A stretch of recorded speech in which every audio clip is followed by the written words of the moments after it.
प्यारे कृष्ण, भक्तों, सोने के बाद आत्मा कहाँ जाती है, क्या करती है? आत्मा का सबसे बड़ा रहस्य क्या है? क्या आप जानते हो? कई लोग इस सवाल का जवाब जानने के लिए इच्छुक रहते हैं। क्या कई बार सोने के बाद हमारी आत्मा परमात्मा से मिलकर आ जाती है? क्या इसीलिए हमें सपने आते हैं और सपने में हम कहीं पर भी चले जाते हैं और सपने में पता नहीं क्या क्या होता रहता है? अब आखिर सोने के बाद आत्मा कहाँ जाती है? सोने के बाद आत्मा घूमने के लिए जाती है। अगर कोई बांध ले आत्मा को तो क्या होगा? इस सवाल का जवाब हर इंसान को जानना बेहद ही जरूरी है। मित्रों, आपसे अनुरोध है, आप भगवान श्री कृष्ण के भक्त हैं तो कमेंट में जरूर लिखिए, जय श्री कृष्णा, राधे राधे। कुछ लोग इस वीडियो को स्वीकार नहीं कर पाएंगे क्योंकि उनको लगता है कि यह सब पाखंड है। असल में पाखंड जैसा कुछ होता नहीं है। आत्मा कोई पाखंड नहीं है। आत्मा एक जीव है जो कभी नहीं मरता है।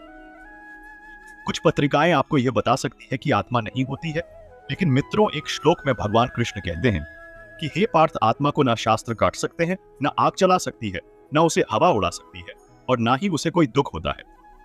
आत्मा सदा ही अमर रहती है। दोस्तों, कुछ लोग कहते हैं कि सोने के बाद आत्मा पता नहीं कहां कहां की यात्रा करके आती है। सपनों का मनोविज्ञान शुरू से ही मनुष्य के लिए अजीब सा विषय रहा है।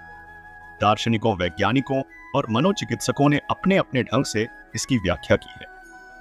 दोस्तों, जैसा कि आप सभी को मालूम है कि जब हम सब गहरी नींद में होते हैं तो हम सब सपना देखते हैं। सपना आज भी शोध का रोचक विषय बना हुआ है। जब हम रात में सोते हैं तो उस समय आत्मा का क्या होता है? क्या वह शरीर में रहती है या फिर कहीं चली जाती है? और भी ऐसे कई सारे सवाल होते हैं जिनका जवाब इंसान जानना चाहता है, क्योंकि हर कोई चाहता है वह अपने बारे में सब कुछ जाने। और जब आत्मा की बात आती है तो लोग इसके प्रति ज्यादा जिज्ञासु हो जाते हैं। वह जानना चाहते हैं कि आखिर हम इसके बारे में कैसे जान सकते हैं। बहुत सारे लोग तो ऐसे होते हैं जो साधु संत की मदद लेते हैं और उनसे जाकर इस बारे में बात करते हैं। लेकिन आज के इस वीडियो में हम आपको बताएंगे कि भगवान श्री कृष्ण ने आत्मा के बारे में क्या कहा है और आत्मा सोने के बाद कहां जाती है। इस बात का जवाब पाने के लिए वीडियो को अंत तक पूरा देखें और इस गीता ज्ञान की कल्याणकारी यात्रा में सहभागी बने। श्री कृष्ण के अनुसार आत्मा अमर है और वह शरीर की विभिन्न अवस्थाओं के बावजूद अपनी शुद्धता बनाए रखती है। सपनों और नींद के संदर्भ में गीता यह बताती है कि मन की अवस्थाएं बदलती रहती हैं, लेकिन आत्मा शाश्वत और अचल रहती है। सपने मन की गतिविधियों का परिणाम हो सकते हैं, लेकिन आत्मा की वास्तविक स्थिति उससे परे है। महाभारत के युद्ध से पहले अर्जुन को बहुत चिंता और असमंजस हो रहा था। वह समझ नहीं पा रहे थे कि अपने ही परिवार और गुरु के खिलाफ युद्ध कैसे करें। उनकी मन स्थिति इतनी विचलित हो गई कि वह ठीक से सो भी नहीं पा रहे थे। एक रात जब अर्जुन ने सोने का प्रयास किया तो वह भगवान श्री कृष्ण के बारे में सोचते सोचते नींद के आगोश में चले गए। उस रात अर्जुन ने एक अद्भुत सपना देखा। उन्होंने देखा कि वे एक सुंदर और शांतिपूर्ण वन में खड़े हैं, जहां चारों ओर हरियाली और फूलों की खुशबू बिखरी हुई है। उस वन में उन्हें एक दिव्य प्रकाश दिखाई दिया जो धीरे धीरे उनके पास आने लगा। जब वह प्रकाश उनके निकट आया तो उन्होंने देखा कि वह प्रकाश स्वयं भगवान श्री कृष्ण थे। श्री कृष्ण ने अर्जुन से कहा, अर्जुन, यह सपना नहीं है, यह तुम्हारी आत्मा का दिव्य अनुभव है। सोते समय जब तुम अपने मन की गहराइयों में होते हो तो तुम्हारी आत्मा सूक्ष्म रूप में दिव्य अनुभव कर सकती है। यह अनुभव तुम्हें यह समझाने के लिए है कि आत्मा अमर है और किसी भी प्रकार के बंधन से परे है। अर्जुन ने श्री कृष्ण से पूछा, हे केशव, यदि यह सपना नहीं है तो फिर सपने क्या होते हैं और हमारी आत्मा नींद में कहां जाती है? श्री कृष्ण ने उत्तर दिया, जब मनुष्य सोता है तो उसकी आत्मा अपने भौतिक शरीर से थोड़ा अलग हो जाती है, लेकिन वह पूरी तरह से उससे मुक्त नहीं होती। यह अवस्था जागृत और सुषुप्ति के बीच की होती है। इसी स्थिति में मनुष्य को सपने आते हैं जो उसके मन और आत्मा की गहराई में बसे विचारों, इच्छाओं और भावनाओं का परिणाम होते हैं। सपने मन के विचारों का प्रतिबिंब होते हैं और आत्मा केवल एक साक्षी की तरह इन अनुभवों को देखती है। अर्जुन ने समझा कि सपने आत्मा की यात्रा का एक हिस्सा होते हैं, लेकिन वे पूरी तरह से वास्तविकता नहीं होते। वे मन के खेल होते हैं जो हमारी जागृत अवस्था से जुड़े होते हैं। अर्जुन का यह दिव्य अनुभव उनके लिए एक सीख बन गया। उन्होंने समझा कि आत्मा किसी भी सांसारिक बंधन से परे है और सपने केवल मन के विचारों का प्रतिबिंब है। इस अनुभव ने अर्जुन को आत्मिक शांति और साहस दिया, जिससे उन्होंने महाभारत के युद्ध में अपने धर्म का पालन किया। यह कथा इस बात को उजागर करती है कि सोने के बाद आत्मा अपने सूक्ष्म रूप में दिव्य अनुभव कर सकती है। सपने हमारे मन और आत्मा के भीतर की स्थितियों का प्रतिबिंब होते हैं। आत्मा अमर और शाश्वत है, जो किसी भी भौतिक स्थिति से परे है। भगवान श्री कृष्ण के माध्यम से अर्जुन को यह शिक्षा मिली कि आत्मा की यात्रा और सपनों की दुनिया समझने योग्य है, लेकिन इसे वास्तविकता से अलग करके देखना चाहिए। एक बार की बात है, हिमालय की गोद में एक साधु अपने शिष्य के साथ एक गुफा में तपस्या कर रहे थे। साधु बहुत ज्ञानी और अनुभवी थे और उनके शिष्य ने उनके साथ कई वर्षों तक साधना की थी। शिष्य हमेशा अपने गुरु से सवाल पूछता रहता था और ज्ञान प्राप्त करता रहता था। एक दिन शिष्य ने अपने गुरु से पूछा, गुरुदेव, सोते समय हमारी आत्मा कहां जाती है और सपने क्यों आते हैं? साधु मुस्कुराए और बोले, बेटा, इस प्रश्न का उत्तर देने के लिए तुम्हें अनुभव करना होगा। आज रात जब तुम सोने जाओ तो ध्यान रखना कि तुम सोने से पहले श्री कृष्ण का ध्यान करो। सोने से पहले जो भी बात हमारे मन में होती है, उसका असर हमारे सपनों पर पड़ता है। शिष्य ने गुरु की बात मानी और रात को श्री कृष्ण का ध्यान करते हुए सो गया। सोते ही वह एक दिव्य सपना देखने लगा। उसने देखा कि वह एक विशाल समुद्र के किनारे खड़ा है, जहां एक विशाल लहर उसकी ओर बढ़ रही है। लहर के साथ एक अद्भुत प्रकाश आ रहा था, जो उसकी आत्मा को गहराई से छू रहा था। शिष्य ने देखा कि वह लहर उसे अपने अंदर समा रही है और वह लहर के साथ ऊपर की ओर उठ रहा है। उस प्रकाश में उसे भगवान श्री कृष्ण का दिव्य रूप दिखाई दिया। श्री कृष्ण ने मुस्कुराते हुए कहा, प्रिय बालक, यह सपना नहीं है, यह तुम्हारी आत्मा का यात्रा है। सोने के बाद आत्मा कई बार दिव्य अनुभव करती है और यह अनुभव तुम्हें तुम्हारे मन की शुद्धता और भक्ति के कारण हो रहा है। श्री कृष्ण ने आगे कहा, सपने हमारे मन के विचारों और इच्छाओं का परिणाम होते हैं, लेकिन जब मन शुद्ध होता है और आत्मा अपने शाश्वत सत्य से जुड़ जाती है, तो सपने भी दिव्य अनुभव में बदल जाते हैं। यह अनुभव तुम्हें यह सिखाने के लिए है कि आत्मा अमर और शाश्वत है। सोते समय आत्मा भौतिक संसार से परे होकर दिव्य सत्य के करीब पहुंच जाती है। सुबह होते ही शिष्य जाग उठा और उसने अपने गुरु को वह सपना सुनाया। साधु ने शिष्य को आशीर्वाद दिया और कहा, यह तुम्हारी साधना और भक्ति का परिणाम है कि तुम्हें यह दिव्य अनुभव हुआ। यह अनुभव तुम्हें यह सिखाने के लिए था कि आत्मा की यात्रा केवल शारीरिक नींद से नहीं, बल्कि आत्मिक जागरण से जुड़ी होती है। यह कथा इस बात को उजागर करती है कि सोने के बाद आत्मा की यात्रा केवल भौतिक अनुभवों तक सीमित नहीं होती, बल्कि यह दिव्य सत्य तक पहुंच सकती है। जब मन शुद्ध होता है और आत्मा भक्ति और ध्यान से जुड़ी होती है, तो सपने भी दिव्य अनुभव में बदल सकते हैं। यह कहानी हमें आत्मा के शाश्वत सत्य और नींद के दौरान आत्मा के दिव्य अनुभवों की महिमा को समझने में मदद करती है। पुराणों के अनुसार आत्मा की गति और उसके किसी लोक में पहुंचना का वर्णन अलग अलग मिलता है। हम पौराणिक मत को जानेंगे, लेकिन पहले संक्षिप्त में वैदिक मत भी जान ले, जो कि गति के संदर्भ में है। क्या हमारी आत्मा शरीर में ही रहती है या हमारी आत्मा मानव शरीर से अलग हो जाती है?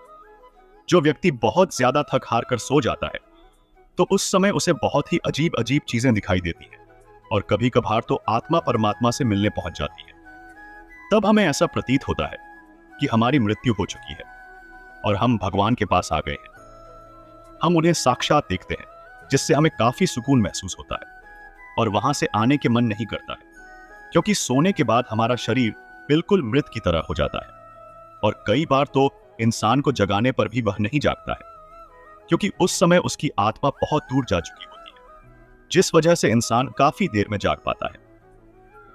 आप लोगों ने भी कभी कभार ऐसा महसूस किया होगा कि आपने अपने सपने में अपने इष्ट देवता को देखा है। आप उनसे बातें की हो या फिर आपने अपनी परेशानियों को उनको बताया है। वह आपको दर्शन दे रहे हैं और आप उन्हें देख रहे हैं। कई सारी ऐसी और प्रक्रिया होती हैं जो आपके लिए बहुत ही अनमोल होती है और बहुत ही शुभ होती है। आप यह सोचते हो कि आप अब यहीं रहे और बस इन्हीं को देखते रहे, और यह सब आपकी आत्मा कर रही होती है। जिस दिन आप यह सपने देखते हैं, यानी कि आपका आत्मा परमात्मा से मिलती है, उस दिन आप काम तन मन पूरी तरह से शुद्ध होता है। मित्रों, सोने के अंदर भी आत्मा अचेतन मन से जुड़ जाती है, इसलिए सोने को एक दूसरी मौत का नाम दिया गया है। सोने के बाद आपकी आत्मा भविष्य के अंदर जा सकती है। कभी कभी आत्मा आपका भविष्य भी देख लेती है। दोस्तों, जैसा कि हमने आपको बताया, सोने के बाद आपका अचेतन मन आत्मा के सहारे भविष्य के अंदर जा सकता है। वह भविष्य को देख सकता है, उसके अंदर वह क्षमता होती है। आपके सामने कई ऐसे उदाहरण होते हैं जिनमें सोने के बाद हमारा अचेतन मन भविष्य के अंदर चला गया था। आपने कभी खुले आंखों से जो चीज नहीं देखे होंगे, वह आपका बंद आंखों यानी सोने के बाद आपका आत्मा देखती है। वरना हम कैसे देख लेंगे? सोने के बाद तो हमारी आंखें बंद होती हैं। आपको भी कई ऐसे सपने आए थे कि वह बाद में सच हो गए। इस तरह के सपने हमें तब आते हैं जब हमारा अचेतन मन भविष्य के अंदर जा चुका होता है। हमारा अचेतन मन भविष्य को कैसे जान लेता है, इसके बारे में कहना मुश्किल है, लेकिन ऐसा माना जाता है कि जो भौतिक जगत के अंदर घटित होता है वह उससे पहले ही सूक्ष्म जगत के अंदर घटित हो चुका होता है। इसका मतलब यह है कि हमारे साथ पहले सूक्ष्म जगत में घटित होता है और उसके बाद ही उसका असर भौतिक जगत पर होता है। जब हम सो जाते हैं तो हमारा अचेतन मन अनंत बहार में जुड़ जाता है और वह कहां पर क्या हो रहा है वह यह देख सकता है। कभी कभी आत्मा सोने के बाद वैकुंठ धाम भी चली जाती है, ठीक उसी प्रकार जैसे देवता दूर रहकर भी कहीं भी देख सकते हैं। और जो सूक्ष्म जगत के अंदर घटित हो चुका है उसे आसानी से अचेतन मन पता लगा लेता है। भविष्य बताने वाले सपनों के अंदर हमारा अचेतन मन उस स्थान पर जाकर देख सकता है, या कहे कि वह उस स्थान पर यहीं से देख सकता है। गौतम बुद्ध के जन्म से पूर्व उनकी माता महामाया ने स्वप्न देखा था कि 6 दांतों वाले हाथी ने उनके शरीर में प्रवेश किया है। स्वप्न शास्त्रियों ने इसकी व्याख्या करते हुए बताया था कि जन्म लेने वाला शिशु या तो चक्रवर्ती सम्राट होगा या महान संत। भविष्य में यह बात सत्य हुई। महावीर के जीवन में अस्थिग्राम के शूलपाणी मंदिर में रात के अंतिम प्रहर में देखे गए ऐतिहासिक स्वप्न का उल्लेख है। महावीर ने स्वप्न में पिशाच की मौत, सफेद पंछी, कोयल, फूलों के 2 हार, बैल, कमल के फूलों का सरोवर, समुद्र, रवि की किरणें, बाहों में लिपटा पर्वत तथा मेरु पर्वत की चढ़ाई देखी। उसी गांव के ज्योतिषी ने 9 स्वप्नों का विश्लेषण किया और बताया था। 2 फूलों के हार वाले एक स्वप्न का विश्लेषण महावीर ने स्वयं बताया था कि यह गृहस्थ और सन्यास दोनों में विश्वास जगाने का बोध है। आत्मा हमारे शरीर में ही रहती है, केवल हमारा शरीर सो रहा है। सभी आंतरिक गतिविधियां चलती रहती हैं। दिमाग का सिर्फ एक हिस्सा सो रहा होता है और उसकी आपातकालीन सेवाएं जारी रहती हैं। और सोते समय हमारा दिमाग सोचना बंद कर देता है। आत्मा चेतना का स्वरूप है। वह न तो सोती है और न ही कहीं बाहर जाती है। आत्मा निरंतर विकसित होती रहती है। हमारे चेतन और अतिचेतन मन लगातार काम कर रहे हैं। अगर हम विज्ञान की बात करें तो विज्ञान इस बारे में बहुत कुछ बोलता है, क्योंकि बहुत सारे प्रयोग किए गए हैं और उन प्रयोगों के आधार पर यह हमें बताता है कि जब हम सोते हैं तो हम उन जगहों पर जाते हैं जहां हमने पिछले जन्मों में जन्म लिया था, या इससे संबंधित शरीर छोड़ने के बाद आत्मा की यात्रा के बारे में विभिन्न धार्मिक और दार्शनिक मान्यताएं हैं। हिंदू धर्म में यह मान्यता है कि आत्मा जन्म और मृत्यु के चक्र से गुजरती रहती है, जिसे संसार या पुनर्जन्म कहते हैं। शरीर के निष्क्रिय हो जाने के बाद आत्मा एक नए शरीर में जन्म लेती है। इस प्रक्रिया को पुनर्जन्म कहते हैं। इस यात्रा के दौरान आत्मा अपने कर्म के अनुसार अगले जन्म में अनुभव प्राप्त करती है। इस परंपरा के अनुसार यदि आत्मा ने अपने पूर्व जन्मों में अच्छे कर्म किए हैं तो वह उन्नत या सुखद स्थिति में जन्म लेगी। इसके विपरीत यदि उसने बुरे कर्म किए हैं तो उसे कठिन परिस्थितियों का सामना करना पड़ सकता है। इस प्रक्रिया को मोक्ष या निर्वाण के माध्यम से समाप्त किया जा सकता है, जिसमें आत्मा जन्म और मृत्यु के चक्र से मुक्त हो जाती है और परमात्मा ईश्वर के साथ एकाकार हो जाती है। शरीर छोड़ने के बाद आत्मा की यात्रा और उसके गंतव्य के बारे में कई धार्मिक और दार्शनिक मान्यताएं हैं। विशेष रूप से हिंदू धर्म, जैन धर्म, बौद्ध धर्म और अन्य धर्मों में इस विषय पर गहरे विचार मिलते हैं। हिंदू धर्म के अनुसार आत्मा अमर है और यह जन्म मृत्यु के चक्र संसार से गुजरती रहती है। जब कोई व्यक्ति मरता है तो आत्मा शरीर को छोड़ देती है और अपने कर्मों के आधार पर नया शरीर प्राप्त करती है। इस प्रक्रिया को पुनर्जन्म कहा जाता है। कई मान्यताओं के अनुसार सपने हमारी आत्मा के गहरे स्तरों से जुड़े होते हैं। सपनों में हम कभी कभी अपने पिछले जन्मों के अनुभव, अपनी अधूरी इच्छाएं या भविष्य के संकेत देख सकते हैं। यह माना जाता है कि आत्मा जब सूक्ष्म अवस्था में होती है तो वह अलग अलग अनुभवों को देखने और महसूस करने में सक्षम होती है, जिन्हें हम सपने के रूप में अनुभव करते हैं। वैज्ञानिक दृष्टि से सपने हमारे मस्तिष्क की गतिविधियों का परिणाम होते हैं। जब हम सोते हैं तो मस्तिष्क विभिन्न विचारों, स्मृतियों और अनुभवों को प्रोसेस करता है, जो हमें सपनों के रूप में दिखाई देते हैं। REM, rapid eye movement. Sleep के दौरान मस्तिष्क सबसे अधिक सक्रिय होता है और इसी अवस्था में ज्यादातर सपने आते हैं। सपने कई बार हमारे दैनिक जीवन की घटनाओं, तनाव, इच्छाओं और भावनाओं का प्रतिबिंब होते हैं। ये मस्तिष्क के प्रयास होते हैं कि वह दिन भर की जानकारी को समझ सके और उसे व्यवस्थित कर सके। नींद के दौरान आत्मा सूक्ष्म अवस्था में होती है और वह पूरी तरह से शरीर से अलग नहीं होती। सपने हमारे मन और मस्तिष्क की गहरी प्रक्रियाओं का परिणाम होते हैं, जो विभिन्न धार्मिक और वैज्ञानिक दृष्टिकोणों से समझे जा सकते हैं। धार्मिक दृष्टिकोण में इसे आत्मा और मन की गहरी यात्रा माना जाता है, जबकि वैज्ञानिक दृष्टिकोण में यह मस्तिष्क की गतिविधियों का परिणाम है। श्री कृष्ण ने भगवद गीता में आत्मा, नींद और सपनों से संबंधित कई महत्वपूर्ण बातें बताई हैं। हालांकि सपनों के विषय पर सीधे तौर पर चर्चा नहीं की गई है, लेकिन आत्मा की स्थिति, उसके गुण और मन के बारे में श्री कृष्ण ने गहराई से बताया है। श्री कृष्ण ने अर्जुन को भगवद गीता के दूसरे अध्याय में आत्मा की अमरता के बारे में बताया है। आत्मा न तो जन्म लेती है और न ही मरती है, वह शाश्वत, अविनाशी और अजर अमर है। यह शरीर के मरने के बाद भी नष्ट नहीं होती, बल्कि केवल शरीर को छोड़कर एक नए शरीर में प्रवेश करती है। गीता में श्री कृष्ण कहते हैं, न जायते म्रियते वा कदाचिन नाय भूत्वा भविता वा न भूये, अजो नित्य शाश्वतोयम पुराणो न हन्यते हन्यमाने शरीरे। अर्थात आत्मा न कभी जन्म लेती है, न मरती है और न ही कभी समाप्त होती है। वह अजन्मा, शाश्वत, पुराण और अनश्वर है। शरीर के नष्ट होने पर भी आत्मा का नाश नहीं होता। श्री कृष्ण ने गीता में बताया कि मन और आत्मा का गहरा संबंध है। मन की स्थिति और विचार आत्मा की स्थिति को प्रभावित कर सकते हैं। जब मन शांत होता है और अपने विचारों पर नियंत्रण रखता है, तब आत्मा की शुद्ध अवस्था का अनुभव किया जा सकता है। उत्तरेदात्मनात्मानं नात्मानंबसादीयत, आत्मैव ह्यात्मनो बंधुरात्मैव रिपुरात्मन। अर्थात व्यक्ति को अपने मन और आत्मा के माध्यम से अपने आप को उठाना चाहिए और अपने मन को गिरने न दे। आत्मा स्वयं का मित्र भी है और शत्रु भी। गीता में सपनों के बारे में सीधे तौर पर चर्चा नहीं की गई है, लेकिन श्री कृष्ण ने यह समझाया कि मनुष्य की जागृत, स्वप्न और सुषुप्ति, गहरी नींद की अवस्थाएं एक गहरे सत्य को दर्शाती है। यह सत्य है कि इन तीनों अवस्थाओं से परे भी आत्मा की एक शुद्ध, अचल और शाश्वत अवस्था होती है, जिसे व्यक्ति योग और ध्यान के माध्यम से अनुभव कर सकता है। प्राचीन ग्रंथों और धार्मिक शास्त्रों में सपनों के विषय पर कई बातें कही गई हैं, जो आत्मा और मन की अवस्थाओं के साथ जुड़ी हुई हैं। इन ग्रंथों में सपनों को आत्मा की सूक्ष्म यात्रा का एक हिस्सा माना गया है। आइए देखते हैं कि विभिन्न पुरानी मान्यताएं और शास्त्र इस बारे में क्या कहते हैं। बृहदारण्यक उपनिषद में सपनों की व्याख्या करते हुए कहा गया है कि जब व्यक्ति सोता है तो उसकी आत्मा 3 अवस्थाओं में से एक में प्रवेश करती है: जागृत, जागृत अवस्था; स्वप्न, सपने की अवस्था; और सुषुप्ति, गहरी नींद की अवस्था।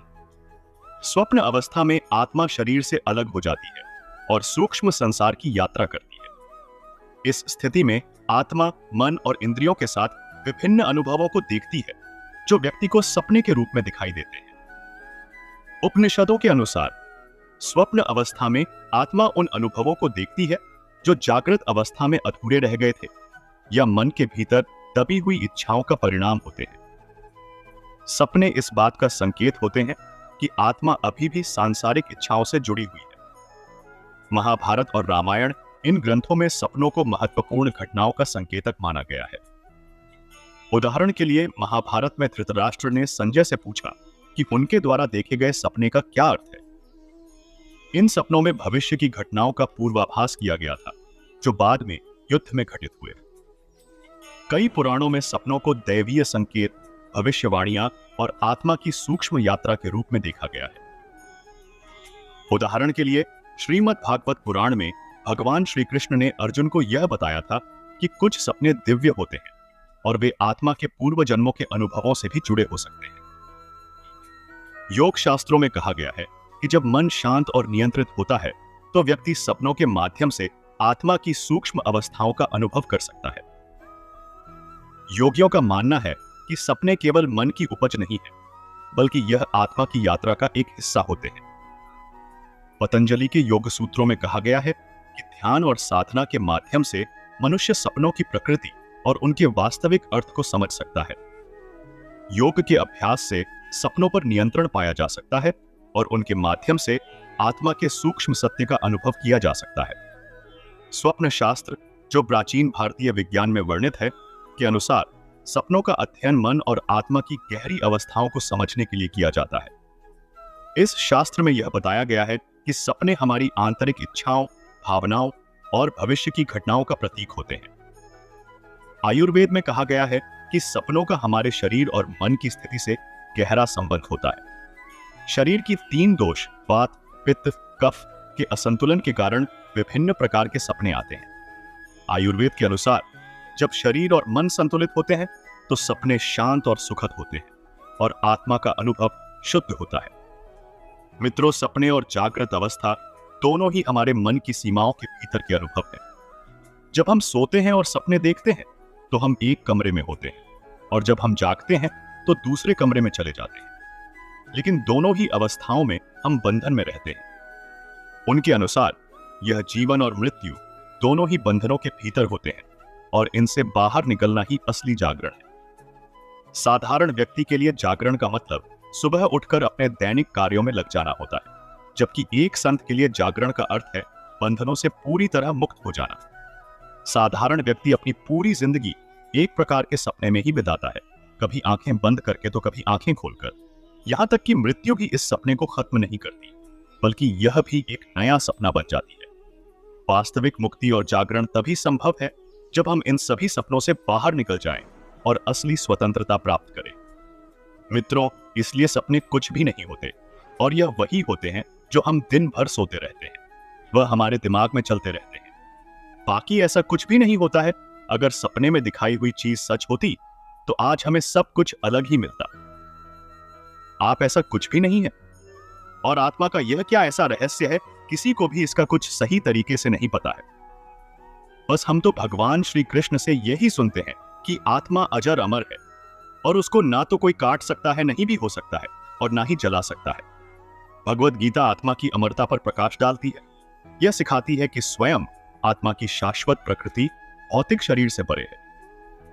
भगवान कृष्ण अर्जुन को ज्ञान प्रदान करते हैं, आत्मा के अविनाशी और अपरिवर्तनीय सार पर जोर देते हैं, जो जन्म और मृत्यु से अप्रभावित है। पुनर्जन्म की अवधारणा की तुलना आत्मा द्वारा पुराने शरीर को त्यागने और निरंतर चक्र में नए शरीर धारण करने से की जाती है। आत्मा के स्थायित्व को समझने से जन्म और मृत्यु के चक्र से मुक्ति मिलती है, जो निस्वार्थ कर्तव्यों, भौतिक आसक्तियों से अलगाव और भक्ति, ज्ञान या अनुशासित कर्म के माध्यम से ईश्वर के साथ मिलन के माध्यम से प्राप्त होती है, जो व्यक्तियों को आत्म साक्षात्कार और आध्यात्मिक जागरूकता की ओर मार्गदर्शन करती है। भगवद गीता में बताई गई आत्मा की अमरता की अवधारणा हिंदू दर्शन में बहुत महत्वपूर्ण है। गीता एक पूजनीय ग्रंथ है जो जीवन, आध्यात्मिकता और कर्तव्य के विभिन्न पहलुओं को समाहित करता है तथा आत्मा की शाश्वत प्रकृति और क्षणभंगुर मानव अस्तित्व के साथ उसके संबंधों को संबोधित करता है। इसे शाश्वत, अविनाशी और अपरिवर्तनीय बताया गया है। भगवान कृष्ण दिव्य सारथी और शिक्षक अर्जुन को ज्ञान प्रदान करते हैं, आत्मा की शाश्वत प्रकृति पर जोर देते हैं। वह स्पष्ट करते हैं कि आत्मा जन्म और मृत्यु से परे है, किसी भी भौतिक साधन द्वारा नष्ट नहीं होती है। शरीर को वस्त्र के समान माना जाता है जिसे शाश्वत आत्मा पहनती और उतारती है। जिस तरह एक व्यक्ति पुराने वस्त्र उतारकर नए वस्त्र पहनता है, उसी तरह आत्मा पुनर्जन्म के चक्र में एक शरीर से दूसरे शरीर में जाती है। आत्मा अमर है, इसलिए यह जीवन की भौतिक अभिव्यक्तियों जैसे जन्म, विकास, क्षय और मृत्यु से अप्रभावित रहती है। यह समय और स्थान की सीमाओं से परे है तथा किसी भी भौतिक या मानसिक विशेषता से अछूती है। कृष्ण अर्जुन से आग्रह करते हैं कि वह उस अपरिहार्य वस्तु शरीर के नष्ट होने के लिए शोक न करे, बल्कि आत्मा के स्थायित्व को समझे। आत्मा अविकारी है, अर्थात जिसमें विकार नहीं है। जैसे पानी में दूध या जहर मिलाने से उसमें विकार उत्पन्न हो जाता है, लेकिन आत्मा में किसी भी को भी नहीं मिलाया जा सकता और न आत्मा किसी में मिलती है। आत्मा को न काटा जा सकता है, न जलाया जा सकता है, न दफनाया जा सकता, न डुबोया जा सकता है। आत्मा अविनाशी, अविचल, अजर और अमर है। श्री कृष्ण कहते हैं कि देवताओं को पूजने वाले देवताओं को प्राप्त होते हैं, पितरों को पूजने वाले पितरों को प्राप्त होते हैं, भूतों को पूजने वाले भूतों को प्राप्त होते हैं, और मेरा, परमेश्वर का पूजन करने वाले भक्त मुझको, परमेश्वर को ही प्राप्त होते हैं। इसीलिए मेरे भक्तों का पुनर्जन्म नहीं होता। पितृलोक में भी पुण्यात्मा ही पहुंचती है, जहां वह अपने पितरों के साथ सुखपूर्वक समय बिताकर जन्म लेती है। हर जीवित व्यक्ति के अंदर आत्मा मौजूद रहती है। जैसे ही यह शरीर से निकल जाती है, शरीर निर्जीव हो जाता है, यानी आत्मा एक जीव है जिसके चले जाने से शरीर जीव विहीन हो जाता है। शरीर से जुड़े सारे नाते रिश्ते सब खत्म हो जाते हैं। गीता में श्री कृष्ण कहते हैं, मैं हर व्यक्ति में आत्मा रूप में मौजूद हूं, यानी यह आत्मा ईश्वर का स्वरूप है। गीता में श्री कृष्ण ने आत्मा को अमर और अविनाशी बताया है, जिसे न शस्त्र कट सकता है, पानी इसे गला नहीं सकता, अग्नि इसे जल नहीं सकती, वायु इसे सोख नहीं सकती। यह तो ऐसा जीव है जो व्यक्ति के कर्मफल के अनुसार एक शरीर से दूसरे शरीर में भटकता रहता है। दरअसल आत्मा एक ऐसा रहस्य है जिसका रहस्य जितना सुलझाया गया है, यह उतना ही उलझता गया है। फिर भी इसे जानने का रोमांच मन में बना ही रहता है। इसलिए यहां हम आपको आत्मा के कुछ ऐसे रहस्यों को बता रहे हैं जिसे जानकर आप यकीनन हैरान रह जाएंगे। कठोपनिषद एवं पुराण में बताया गया है कि आत्मा अंगूठे के आकार की होती है। पुराण में तो इस अंगूठे के आकार की जीवात्मा को ही कर्म फल को भोगने वाला बताया गया है। आत्मा का निवास स्थान हृदय में होता है। इस बात का उल्लेख श्री कृष्ण ने गीता में इस प्रकार किया है, ईश्वर सर्वभूतानां हृदय अर्जुन तिष्ठति, ब्राह्मण सर्वभूतानि यंत्रारूढ़ानि माया। आत्मा प्रकाश पुंज है जो सूक्ष्म शरीर के रूप में जीवित व्यक्तियों के अंदर मौजूद रहती है। सूक्ष्म शरीर के आंख, कान, मुख तथा हाथ पैर नहीं होते हैं, फिर भी यह देख सकता है, सुन सकता है, बोल सकता है और स्पर्श कर सकता है। आत्मा के रंग को लेकर ऋषि मुनियों ने कई शोध किए हैं।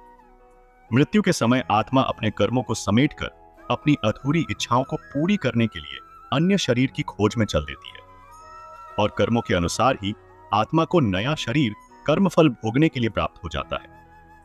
गरुड़ पुराण में भी यमराज के दरबार का जिक्र किया गया है। वह बिल्कुल इस मंदिर परिसर जैसा ही है। जैसा कि उसमें 4 दिशाओं में 4 द्वार के बारे में बताया गया है, मंदिर में भी 4 दिशाओं में 4 द्वार है। यही वजह है कि लोग इसे ही यमराज का मंदिर मानते हैं। इस मंदिर परिसर में चित्रगुप्त के कक्ष में आत्मा के उलटे पैर भी दर्शाए गए हैं। संसार के प्रत्येक जीव में आत्मा होती है और आत्मा परमात्मा के निकट होती है। हर आत्मा में परमात्मा का अंश होता है, इसलिए सभी प्राणियों को परमात्मा अपने में समाहित करते हैं। जब सभी के भीतर परमात्मा का अंश है, तो उससे बैर त्याग कर प्रत्येक जीव में परमात्मा के दर्शन करना चाहिए। अब मित्रों, इन बातों में कितनी सच्चाई है, इनका कुछ भी अंदाजा नहीं लगा किया जा सकता। बस हमें तो इतना ही ध्यान रखना है कि हमें हमेशा अच्छे कर्म करने हैं और बुरे लोगों से दूर रहना है, और कभी भी किसी के साथ गलत या बुरा नहीं करना है। क्योंकि अगर हम किसी के साथ बुरा या गलत नहीं करेंगे और हमेशा अच्छे ही कर्म करेंगे, तो फिर हमें डर किस बात का? फिर तो हमें डरना भी नहीं पड़ेगा। क्योंकि अगर कोई हमें यह रहेगा कि तुम्हें कर्मों का फल भोगना पड़ेगा, तो वह भी हमें दुआ लगेगी ना, कि बद्दुआ। अगर हम गलत काम करेंगे तो हमें डर लगेगा कि हमें तो हमारे कर्मों का फल मिलेगा। इसलिए हमेशा अच्छे कर्म करें और सभी के साथ अच्छा व्यवहार करें और अपनी जिंदगी को अच्छे से जिए। तो दोस्तों, उम्मीद है आज का वीडियो आपको जरूर पसंद आया होगा। अगर वीडियो अच्छा लगा हो तो कमेंट में मन से जय श्री राधे कृष्णा जरूर लिखिए।